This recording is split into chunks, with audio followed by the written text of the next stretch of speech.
Good morning students. हमारा chapter number 2 social studies के अंदर और पॉलिटिकल साइंस वाले पोर्शन में चैप्टर नंबर 2 हम पढ़ रहे थे। उसके अंदर हमने फर्स्ट पॉइंट कवर कर लिया था। सेकंड पॉइंट है how are the constitutional drawn up का मतलब होता है तैयार करना, कि संविधान का को तैयार कैसे किया गया था। Making a constitution is not an easy task, और कॉन्स्टिट्यूशन को बनाना कोई आसान काम नहीं था। And it becomes still more complicated, और यह और भी ज़्यादा मुश्किल हो गया when we study it with reference to India.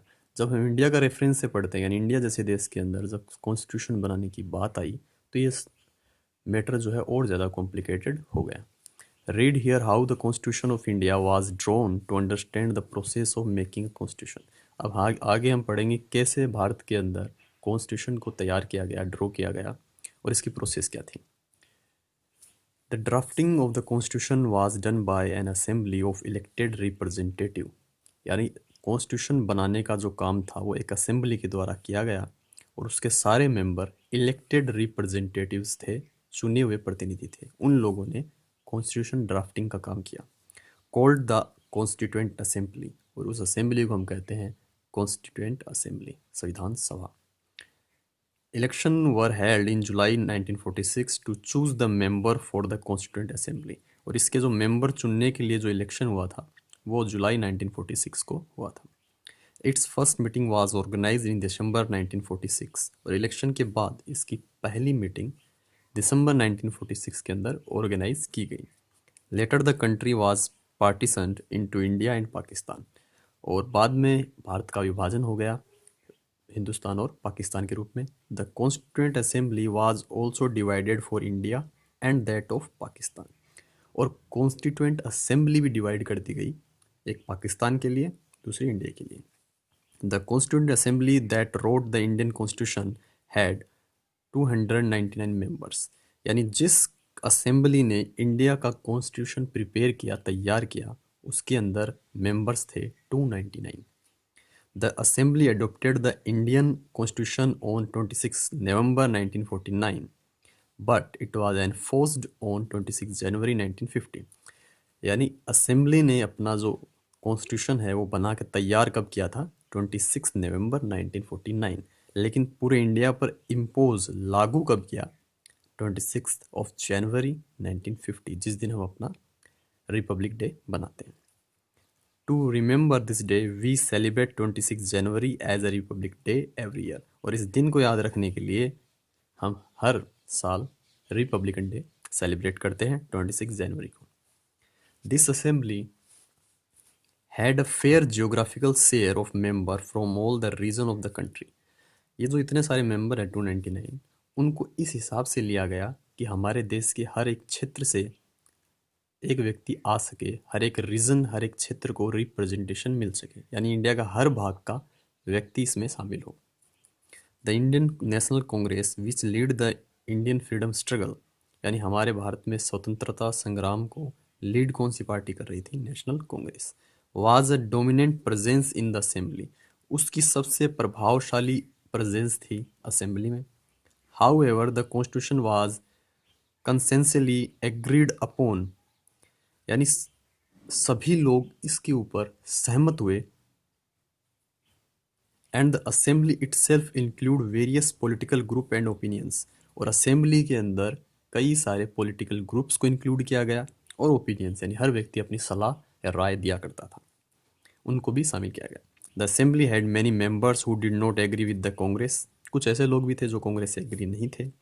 Socially to, ठीक है, सामाजिक लोग भी थे जो इनसे सहमत नहीं थे। The assembly had many members from different languages, language groups, caste, classes, religions and occupation। और असेंबली की जो 299 मेंबर्स हैं, ये अलग अलग लैंग्वेज ग्रुप से थे, यानी उनकी भाषा अलग अलग थी, कास्ट अलग अलग थी, क्लासेज वर्ग अलग थे, यानी upper middle class, richer class, lower middle class, सारे लोग उसमें शामिल थे, ताकि एक संविधान बने वो सब के लिए बने, ना कि किसी एक सेक्शन के लिए। रिलीजन्स, हर एक धर्म का व्यक्ति था, ताकि सभी धर्मों को इक्वल रिप्रेजेंटेशन मिल सके। ऑक्यूपेशन, हर एक ऑक्यूपेशन के लोग थे, ताकि किसी एक ऑक्यूपेशन के ऊपर ही जोर नहीं दिया जाए। देश में कई सारे ऑक्यूपेशन थे, ठीक है। ऑक्यूपेशन का मतलब है पेशा, काम। Even if the constituent assembly was elected by universal adult franchise, यहाँ तक कि जो असेंबली है उसका जो इलेक्शन है, यानी 29 मेंबर्स 299 मेंबर्स का जो इलेक्शन है वो यूनिवर्सल एडल्ट फ्रेंचाइज के थ्रू हुआ, वोटिंग सिस्टम, ठीक है, के थ्रू हुआ। यूनिवर्सल एडल्ट फ्रेंचाइज मतलब जो 18 साल से बड़ा है, जो 18 साल या 18 साल से बड़ा है वो वोट डाल सकता है। Its composition would not have been much different, और इसकी कंपोजिशन है, जो संरचना है, वो इससे कुछ ज़्यादा अलग नहीं थी। At last, the way in which the Constituent Assembly worked gave a spiritual dimension, dimension होता है आयाम, spiritual यानी आध्यात्मिक, to the Constitution।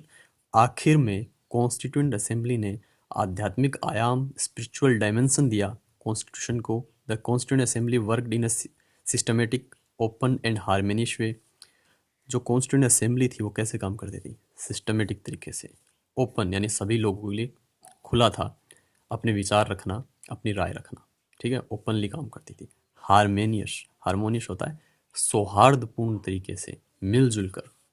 First several basic principles were decided and agreed upon, पहले कुछ बेसिक प्रिंसिपल डिसाइड किए गए, सभी उस पर एग्री हुए। आफ्टर दैट, उसके बाद a draft constitution was prepared by a drafting committee, फिर कॉन्स्टिट्यूशन का ड्राफ्ट तैयार किया गया एक कमिटी के द्वारा, जिसको हेड कर रहे थे, जिसको लीड कर रहे थे डॉक्टर भीमराव अंबेडकर। तो अगर ये पूछा है कि ड्राफ्टिंग कमिटी का हेड कौन था, कॉन्स्टिट्यूशन ड्राफ्टिंग कमिटी का, तो doctor Bhimrao Ambedkar. Several rounds of through discussion took place, कई सारे राउंड हुए, कई सारे डिस्कशन किए गए on the draft constitution, constitution को ड्राफ्ट करने के लिए। क्लोज बाय क्लोज, हर एक क्लोज के ऊपर डिस्कशन किया गया। And more than 2000 amendments were considered, amendment होता है संशोधन या सुधार, और लगभग 2000 सुधार विचार में लिए गए, किए गए। And every word spoken in this assembly were recorded, और जो भी शब्द असेंबली में बोला गया उस समय कॉन्स्टिट्यूशन बनाते टाइम, उसको रिकॉर्ड किया गया। And preserve under the title from form of constituent assembly debate, और हर एक वर्ड को किस नाम से प्रिजर्व किया गया, किस बुक में प्रिजर्व किया गया, कॉन्स्टिट्यूंट असेंबली डिबेट्स के नाम से। When printed these debates are 20 heavy volumes, और जब इसको प्रिंट करवाया गया तो इसके 12 है वॉल्यूम होते हैं, खंड या भाग, ये 12 भागों के अंदर, बड़े भागों के अंदर इसको प्रिंट किया गया। These debates provide the reason behind every provision of the constitution, debate से हमें हर एक प्रोविज़न जो कि आज संविधान में लिखा हुआ है उसके पीछे के कारणों का पता चलता है, कितनी उसके ऊपर बात की गई, कितना उसका डिस्कशन किया गया। इसके आगे हम नेक्स्ट वीडियोज़ के अंदर स्टडी करेंगे। Thank you.